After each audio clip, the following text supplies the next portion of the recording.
good plan, but we need fresher ideas. And I'm a businessman, I know how to do things, I know how to get things done, and I have fresh ideas that this country needs. Thank you. And I apologize again for not giving you an opportunity for introductory remarks. I'm going to do this in just an alphabetical order for the introductory remarks, and we'll start with Mr. Long. You have 1.5 minutes each to introduce yourselves to our audience. Well, thank you so much. I'm Todd Long. I'm a small business owner, economics major, grew up in Washington, D.C., so I've been thinking about national issues, national solutions ever since I was a teenager. I got to watch Ronald Reagan take us out of a Great Recession simply by doing this. Give the people their money back, people create jobs, people create wealth, government cannot do it. My job is to take care of you and keep you safe, and he built up the military, and the people of this country created wealth. It's that simple. Okay, government cannot do that. The one thing after this debate, I'm the only person in this race that fights for the things that I fight for, the Founding Fathers' values and principles. I wrote a book called The Conservative Comeback on that. I've been hosting radio shows for many years now. I've been teaching the Founding Fathers' principles and values. We're talking about their great Christian values and limited government principles. When it was time to vote against Obamacare, I went up to D.C. and fought against Obamacare. When it was time to lead I led a national religious freedom rally down here in Orlando when there's a bill that came up that was important to protect our Christian values and Christian rights.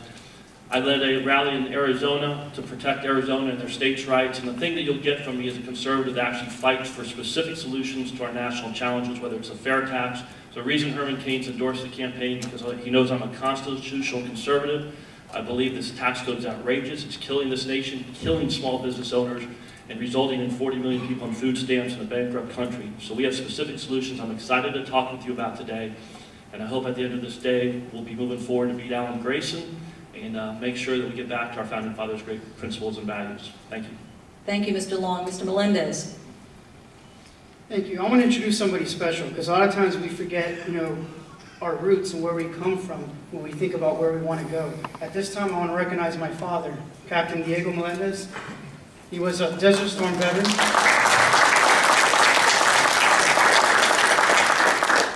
I love you, Bob.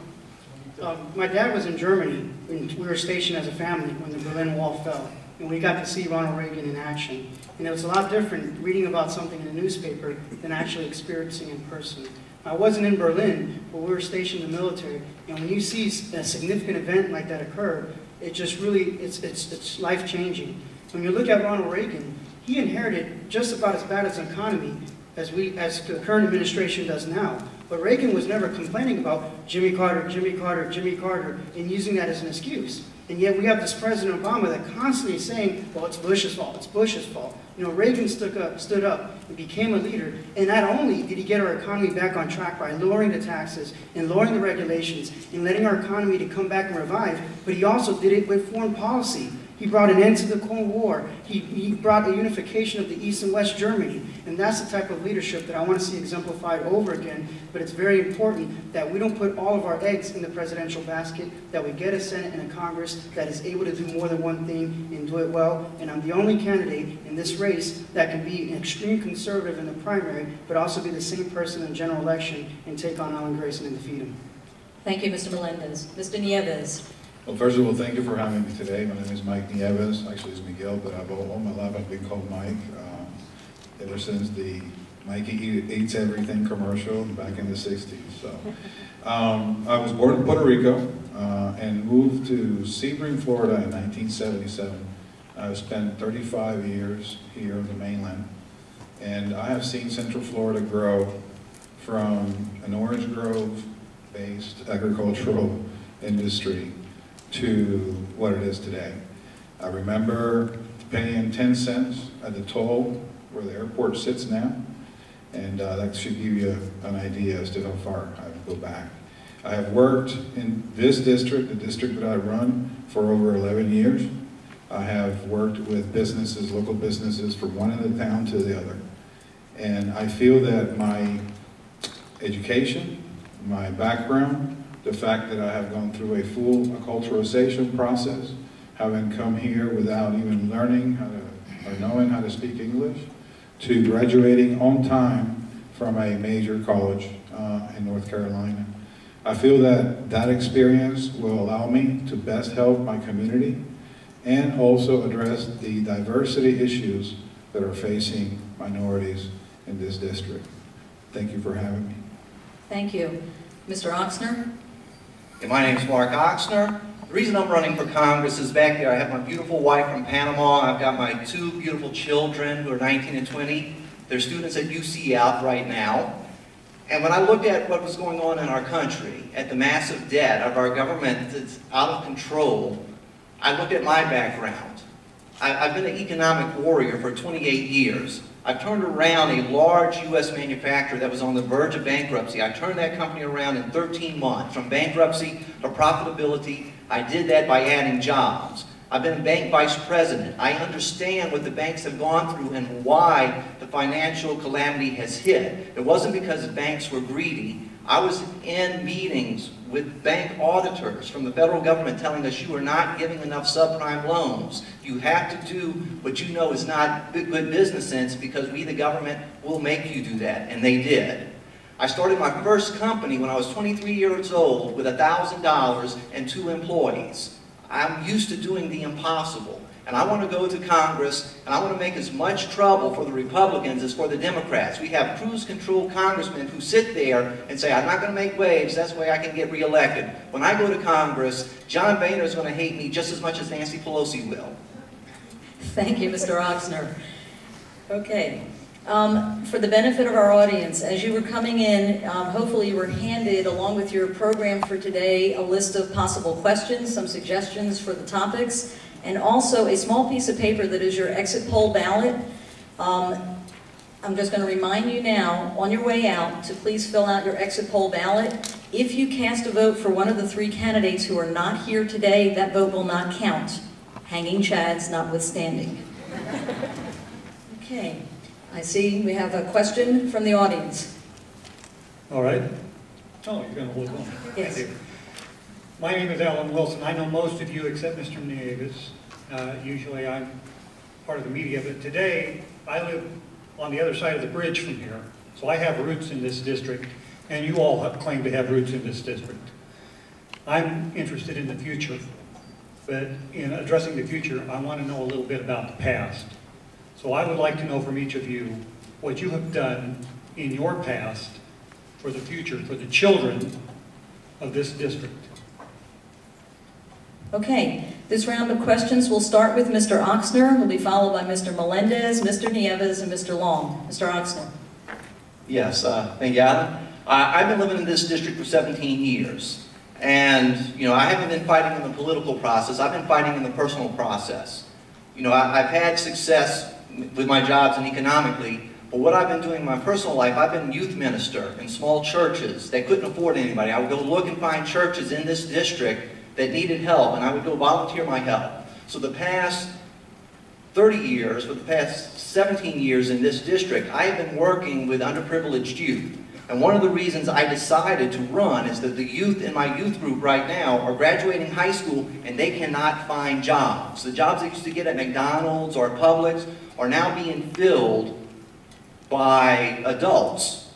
There's no jobs for the children, and the children and the youth that I work with, you know, I work with them on a personal level. You know, we can talk about how we fight, and we've been fighting for taxes. I've been fighting for people, and I've been doing that for 30 years on a personal level. And that's what I've done in this district. Okay. Mr. Melendez. Thank you. I live in Osceola County. I went to school in Orange County at Valencia and UCF. I work in Polk County because I'm still in the National Guard as a combat medic with the 2nd 116th Field Artillery Unit. I served 2 tours in Iraq in the beginning of the war in 2003 and also at the end in 2010.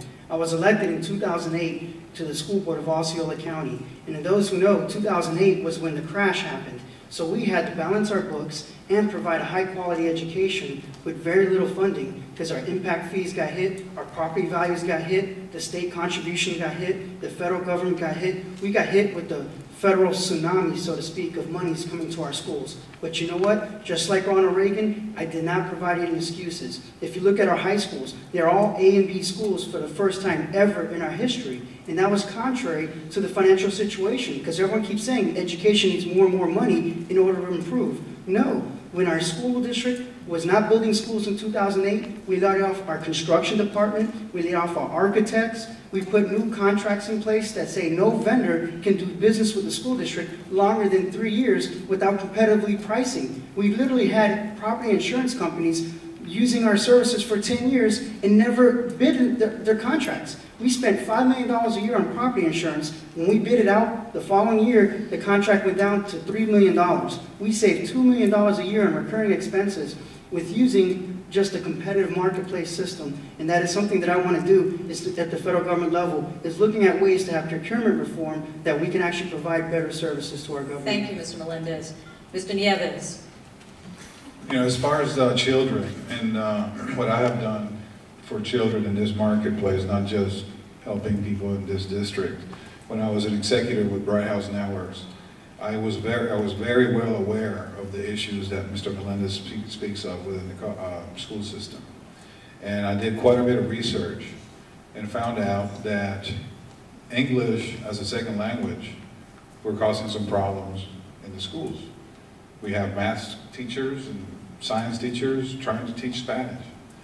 And so what I did was I reached out to my company, Bright House Networks, and I pushed all the way to New York for us to open or start a channel, specific channel that focused on education and also the acculturation process, helping others that have Spanish or another language as a first language make the transition into the schools.